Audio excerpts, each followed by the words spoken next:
Napansin ba ninyo itong mga galaw ng ating kasalukuyang administrasyon?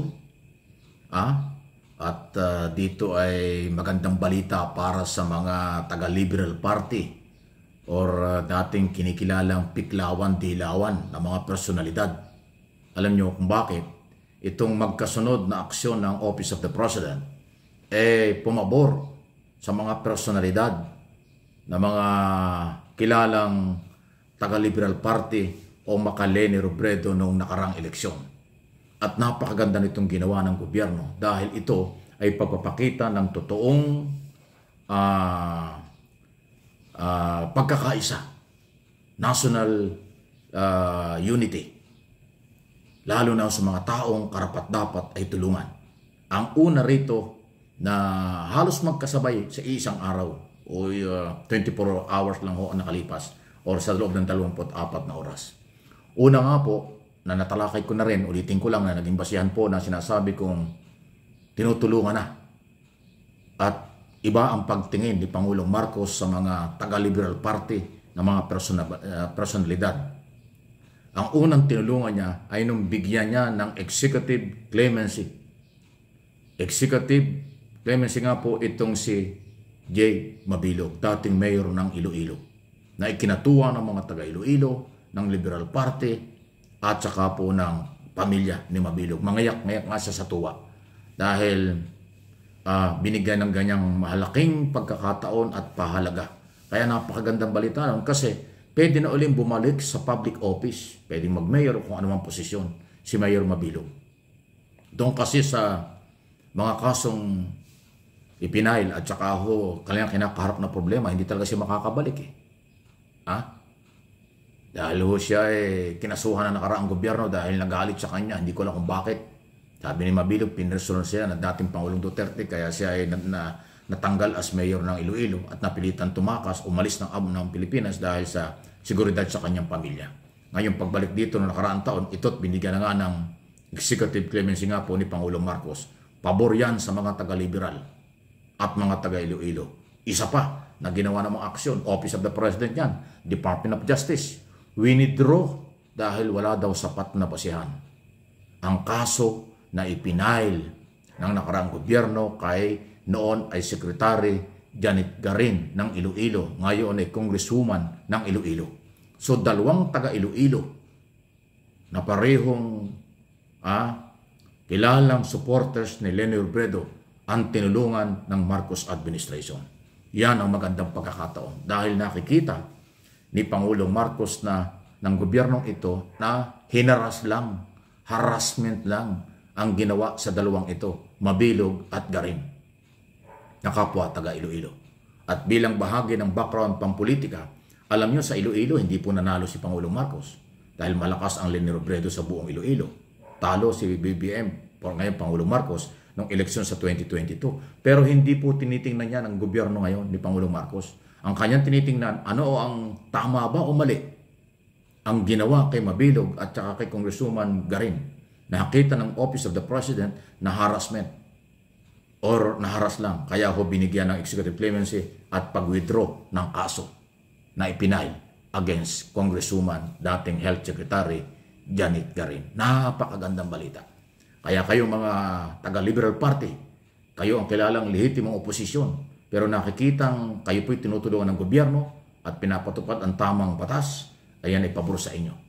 At akin namang personal na obserbahan dito sa aking mga channel, Mike Abe Opinions, na ang Liberal Party kahit oposisyon, sila naman ay constructive ang dating. Wake up call lang ang kanilang mga pagtalakay sa iso. Walang pamimersonal, walang pagmumura, walang panlalait, walang pagpaparesign kay Pangulong Marcos. Hindi katulad ng mga Duterte followers at Duterte group. Puro panlalait, pambabastos, kawalan respeto at pagpapabagsak, pang-aagaw ng kapangyarihan sa ating Pangulo. Ibang-iba sila. So ngayon, nakikita ko na ang gusto ng Pangulo ay pagkakaisa, kaya tinutulungan niya itong grupo na sa tingin niya ay karapat-dapat. At yun namang mga umaabuso sa kanya ay kanyang pinapanagot na. Sumasagot na, bahagyang nagagalit na, bahagya at matindi na yung kanyang mga statement against anti-Marcos. Okay? Yun na lang kung kanyang sinabing pagsisinungaling. Nagsisinungaling ang dating Pangulong Duterte sa issue ng budget. Mabigat na statement po yan ng ating Pangulong Marcos. So ayan ho yung malaking pagkakaiba. Iba na ang treatment ni Pangulong Marcos sa Duterte camp. At iba na rin po at positibo ang treatment naman ng ating pamahalaan sa mga taga-Liberal Party na kaalyado ni Leni Robredo. Kasi tumutulong sila at numerespeto sa Philippine law, Philippine government at Philippine President Ferdinand Marcos Jr. Yan ang aking pong opinion at analysis sa nangyayari. Kaya good news ito para sa lahat. O kung hindi man lahat, para sa mga Marcos loyalists, Leni supporters, Piklawan, Dilawan, Liberal Party, kasi hindi kayo nagigipit ng gobyernong ito. Sinusuportahan pa kayo. Asahan natin na mananatili sa susunod na mga taon at araw hanggang 2028 na ganyan ang magiging relasyon sa pagitan ng Liberal Party at ng gobyerno. Issue lang, walang personalan. Sana yung kabilang grupo ng mga Duterte, issue lang din, pero hindi po yun nangyari. Kung ating babalikan ang nakaraan sa loob ng 2 taon kalahati, puro batikos, puro personal, puro below the belt ang kailang pagbatikos sa ating Pangulo. At hindi po yan nakabuti. Dahil hindi naman sila lumaki, hindi sila lumakas, lalo silang humina. Puro kaso pa ang inaabot nila dito ho sa kanilang mga pinaggagawa. Ayun. Any comment, reaction?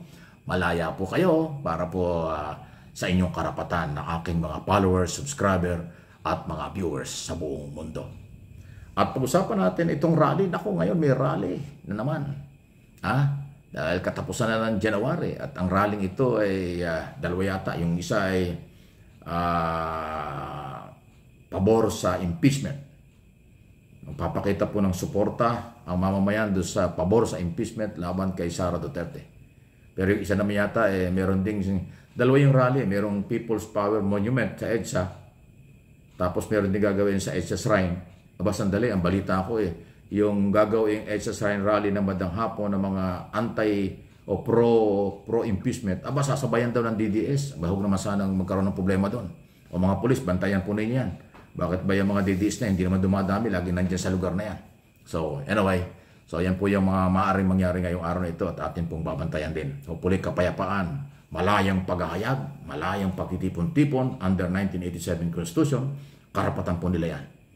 Wala akong paglabag sa batas ang mga paghahayag ng mga saloobin. Basta marangal, maayos ang pag-deliver, walang isyong personal, walang kung anumang panghikayat ng kasamaan, okay lang yan. Paglalabas lang ng saloobin, grievances at iba pa, observation, wala akong problema doon sa aking tingin. Pero kung pagpapabagsak, destabilization, sedition, inciting to sedition ng galawan, delikado yan. Kakasuhan kayo ng pamahalaan. Paalaala lang, hindi pananakot. Please like, share ng video ito.